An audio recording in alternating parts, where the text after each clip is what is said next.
Now, of course, lawmakers are set to return to Washington this week after a 2-week recess as the conflict with Iran continues, as we were just discussing. The Department of Homeland Security remains shuttered. We even could see lawmakers on both sides of the aisle facing expulsion votes. It's a lot to get into, and I'm pleased to say joining us now live from our world headquarters in New York is Republican Congressman Jody Arrington of Texas, who chairs the House Budget Committee. Mr. Chairman, welcome back to Bloomberg TV and radio. It is defense spending in the budget that I want to focus on to begin, as, of course, while you and your colleagues were away, the president did submit his 2027 budget request, which includes $1.5 trillion for defense spending. It's been reported that Budget Committee Republicans will be going to the Pentagon tomorrow in that regard. Can you confirm whether you will be attending those meetings and what questions exactly it is that you need answered from the DOD? Well, what I will tell you is myself and my fellow Republican colleagues on the Budget Committee want to understand what the justification is, where the money's going, what sort of future war readiness that we're going to get in terms of return on that investment. So we're going to do our due diligence. We're going to be stewards of taxpayer dollars. We understand that readiness and the common defense, if you will, is the first and most important job of the federal government. I believe that the president, I believe and agree with him that we need to modernize our military. And we also have a current conflict with real operational resource requirements. So we're going to look at both of those and try to make sense of them before we make decisions. I don't suspect we're going to get a lot of help from our Democrat colleagues. So this is all going to be conversations revolving around reconciliation, which, as you know and your viewers know by now, that's a all-Republican exercise that will give us a simple majority vote in the Senate. So I'm looking forward to having more conversations, ultimately making a decision on how we prioritize the resourcing of the people's government. Well, we've had a lot of questions about reconciliation, Mr. Chairman, which I know you've been promoting in our conversations for some time now, and it seems like Washington is coming around to you. But I just want to ask more specifically, before we move on, about the looming supplemental budget request from this White House. Reporting would suggest it's about half of that number that we first heard about, something closer to $200 billion. Is that your expectation? And do you have any sense from the administration when that request will be made? Well, we're going to have Russ Vought, the director of OMB, come before the committee this week. So we're going to find out a lot more for the entire committee, and it's going to be public knowledge at that point. We're still doing due diligence, but you're right. It's about 200 to 250 of the net $600 billion additional defense spending. Again, we need to support our troops and commander-in-chief in this conflict to achieve the objectives and show our support for this great cause of preventing a nuclear Iran. I think that's a righteous endeavor. I'll have to depart from the Pope on that one. I think it is a justified war.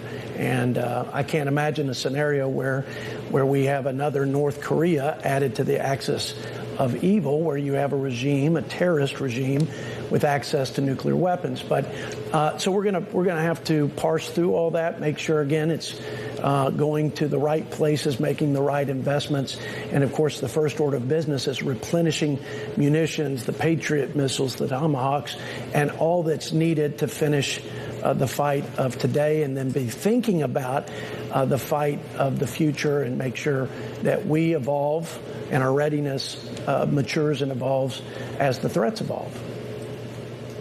Well, Mr. Chairman, let's get back to the budget reconciliation effort you were mentioning. Senators Lindsey Graham and John Barrasso met with President Trump at the White House just this past Friday. After that meeting, the president posted on Truth Social that reconciliation is on track and moving fast and focused. We also heard from the Majority Leader, John Thune, speaking with reporters this afternoon, who said the reconciliation bill will be very, very skinny, anorexic-like skinny, to use his words. Are you aligned with your Senate colleagues as to how narrowly tailored this reconciliation package will be? Well, I'm aligned principally that we're not going to be able to rely on our Democrat colleagues to fund Homeland Security in the middle of a conflict, which is a disaster waiting to happen, right? There are really important security and safety operations. It's not just the functioning of our airports and the disruptions that people have experienced. It's protecting our critical infrastructure from cyber attacks.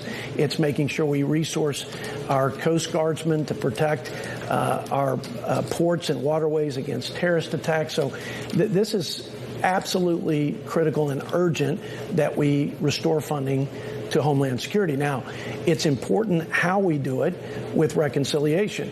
So the Senate sent us a bill that funded Homeland, Save and Accept, Border Patrol, and ICE. And I don't think you're going to have Republicans in the House rush to vote on something that looks like, smells like, walks like a defunding of ICE and Border Patrol. So we're going to need to have the reconciliation piece, the multiple years of ICE and Border Patrol, ideally, so that we don't have to have these shutdown fights into the future. But we need that funding in hand first before we pivot to the rest of Homeland Security through regular appropriations. You could do it that way, or you can combine the two and just do reconciliation for the whole department, which I think is probably a better position, because it's not a good precedent to start cutting whole cloth departments and offices and agencies of the federal government every time we get to these funding fights. Mr. Chairman, do you get nervous when you start hearing talk of Reconciliation 2.0 being added to a Reconciliation 3.0, where we have a larger bill that costs more money and might include things like the Save America Act? Does that make you nervous, as opposed to that skinny bill that just focuses on ICE and CBP? Would you allow it? Well, I would allow it, and I would support it if we do it in a responsible way. You know, the Homeland Security piece, whether it's done as a whole or in part, but where we have multiple years of funding for ICE and CBP, that's inherently offset. We're just moving money from discretionary to mandatory. But with the defense, you're going to have a lot of budget-conscious members who will want to have savings to put against the spending so that it's at a minimum budget neutral. And I would tell you that as budget chairman, there's a host of ways to save, even in the area of waste, fraud, and abuse, after the $1.5 trillion of savings in the first one big beautiful bill. So more fraud prevention, more savings from financial controls and program integrity on a lot of these mandatory programs. That's the way we'll have to work the latter part of what you talked about. You know, you could also put a security reconciliation package that had the Homeland funding and defense supplemental with a down payment on, you know, future readiness, kind of the long-term capital expense. So there are lots of ways to skin the cat. We're talking through that. But as long as it's done responsibly, then, you know, that we need the resources. I want to support our commander-in-chief and our troops in this important endeavor. So we're committed. And finally, Mr. Chairman, and I know last you spoke with us, I had asked you about your colleague from Texas, Congressman Tony Gonzalez. You said the decision surrounding allegations around him and what he should do with his future career in the House should be up to him. Now there is a call for both he and your Democratic colleague, Eric Swalwell, to be expelled from Congress, as, of course, sexual assault allegations have emerged against Congressman Swalwell. Do you support this notion that they both should go, or that even two others of your colleague as well should go in light of allegations they face? Does there need to be a house cleaning here? Well, these are serious allegations, obviously, but I believe in the presumptive innocence of every American. I believe in the Fourth Amendment. I believe in due process and trial by jury of your peers. What I don't think we ought to do is politicize it. Again, take it seriously. You have the courts on one side, you have the ethics committee investigation on the other. Let those processes play out. Let's make sure that we get the facts, and those are meted out objectively and adjudicated independently, and then we should take action. But trying to get ahead of that, I think, is a big mistake. And, you know, obviously I don't support the policies of Mr. Swalwell. I don't support his candidacy, but I support his right to due process, and I support his presumption of innocence until proven guilty. Well, we appreciate your weighing in on all of this, Mr. Chairman. Republican Congressman Jody Arrington of Texas, Budget Committee Chair, we thank you for being with us. Great to be with you, Joe. Bloomberg TV and radio.